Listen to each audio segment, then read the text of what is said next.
lift your chair up. There's a little lever on your left-hand side. Yeah, so you feel the lever? I love this. Oh, yeah. Oh my God.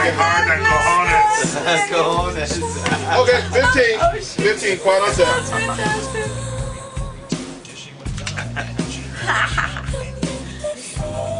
That was DC. Okay, run with it. Here we go. Quiet on set.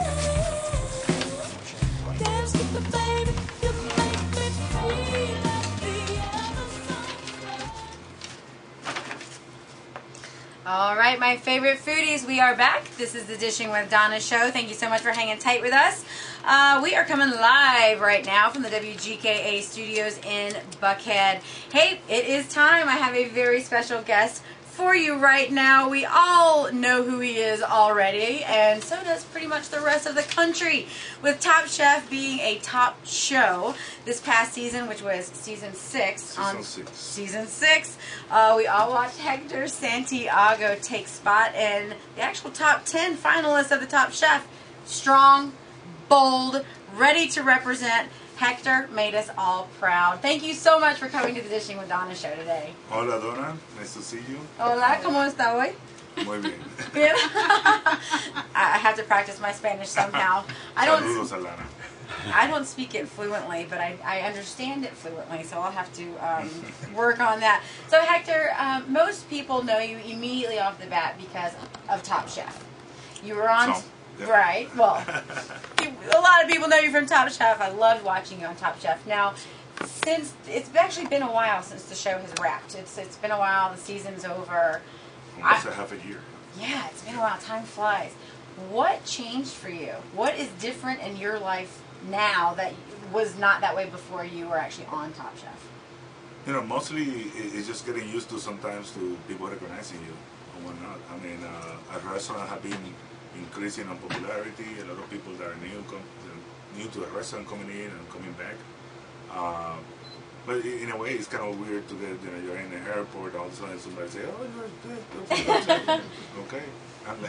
So, yes, that is me. Yeah. Although I did went to Puerto Rico and nobody recognized me. I was very proud. I'm like, oh no! Are you serious? I'm serious. In New York, I had everybody stop me in every single corner. I can imagine. Yeah. In New York, it was big. A lot of people recognized me. It was the first really time that I got out of Atlanta. After the show, I went in there for a food conference, and literally in every corner somebody said, "Oh, you're Hector from Top." Wow. So I went and did some cards in Kinko's. So the recognition is what has completely changed for you. That's a given. Now, has it changed for you with your restaurant? Yeah, the restaurant, I said, we have about 15 to 20% more people that come in as new people, besides our regular clientele. From Atlanta, from even the next block. Just because they saw on TV and they have always seen us and take us for granted sort of thing, The power of media. Yeah, and now you get a lot of people doing even Top Chef tours where they come and they go to Richard's place, to my place, to Woodfire, to Eno when it was there. What an honor. Yeah, I mean, what really an cool. absolute honor. How did you even decide to audition to begin with? For the Top Chef 4, they had called me. I had done an interview with them, and I got a little scared when I saw the contract that they have. It's like, really? Whoa, I don't want to sign this. So I really didn't go through it. And but for season 6, I have seen Richard on season 4. Richard Blaze. And Richard Blaze kind of validated a little bit more of the foodie side of Top Chef. Before it was a bunch of I don't want to say that in a bad way, but there were a lot of people that didn't have as much experience. And in Richard's crowd, there were more experience on Top Chef 4. I made the job better. And that's when I said, I can take a shot at this. And Top Chef Seed, they called me and I did interviews and got with them. And here I am now. I thought you were going to say, because I heard Richard Blaze on the Dishing with Donna show, and I said, how do I get on there? I have to go on Top Chef. I'm just kidding. Now it's getting a lot of good representation in there, and I didn't do it as far as I wanted to go, but still a lot of people saw what we do, and they come and have at the restaurant, and they see that we do create amazing food. I was just at awesome. your restaurant in the Virginia Highlands, and I didn't get to stay very long, but with what little I got to see and eat, I'm so sorry. With what little I got to see and eat, of course, I loved it immediately. Now, we're going to get to the restaurant in just a minute, but just to continue with curious minds out there, did you know that Eli and Kevin were already on Top Chef before you got to the house in Las Vegas? You come on. Maybe I can answer half of that question.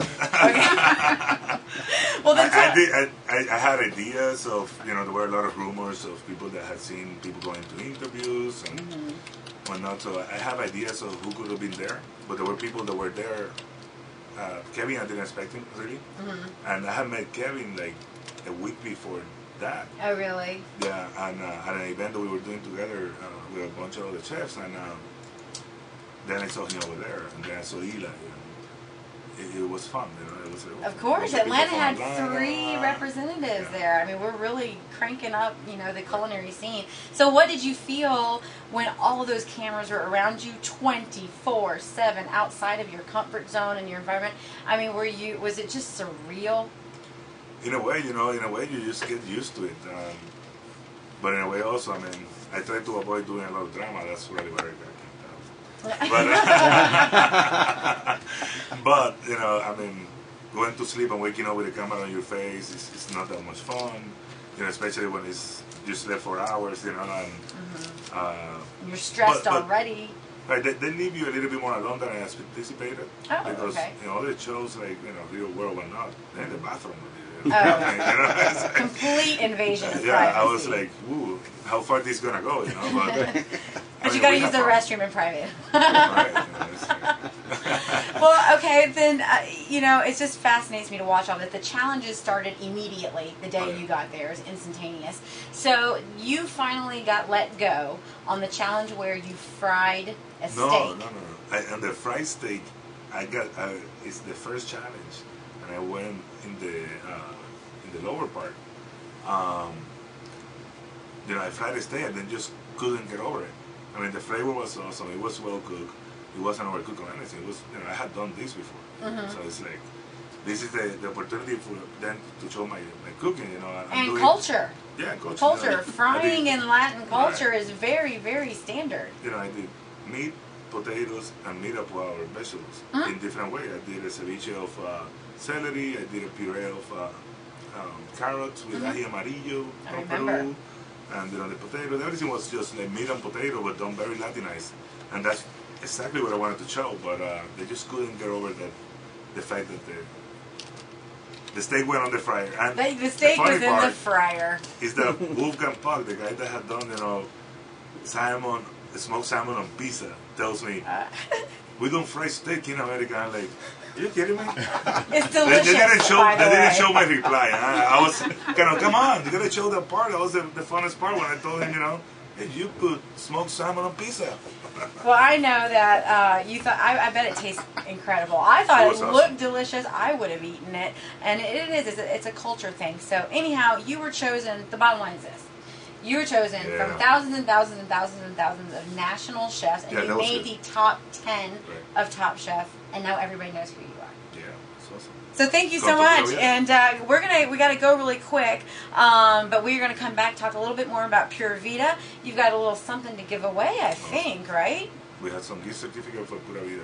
Nice. So we're going to have a couple lucky callers here in just a few minutes. So do not go anywhere. Do not touch that dial. We're talking to Hector Santiago from Pura Vida and Top Chef, and you're listening to the Dishing with Donna show.